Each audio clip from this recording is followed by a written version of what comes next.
As election day draws closer, tensions remain high in the Northwest St. Ann constituency. Peter Shand, the independent in the constituency, is looking to create history, but candidates from the two major political parties have plans of their own.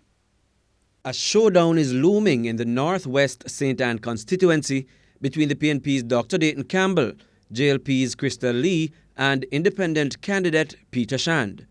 With former PNP supporter Peter Shand running on an independent ticket, some believe Dr. Dayton Campbell, who won the seat by 365 votes in 2016, could be in trouble. Some are also of the view that Shand will split the PNP votes. I don't understand. If I'm going to win the seat, how can you split a vote? Split the vote and myself? I'm going to win the seat.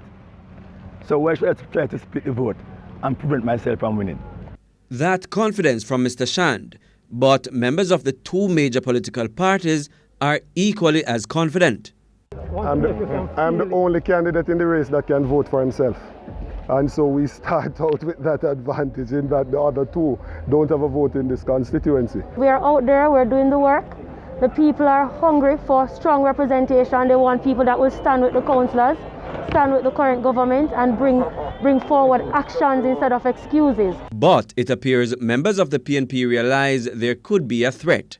According to Mr. Shand, he rejected a request from senior PNP members to run in the neighboring Northeast St. Ann constituency.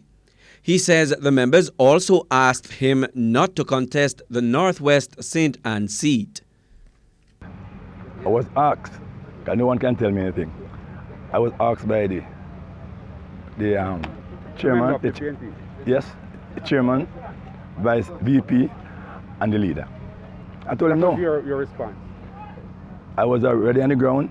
The people requested me, and if I ever stop, they will be so disappointed.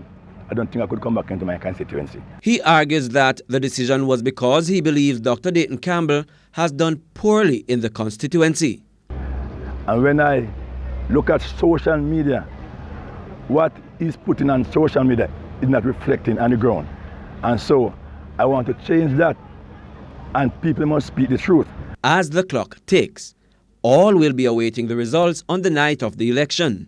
Prince Moore, TVJ News.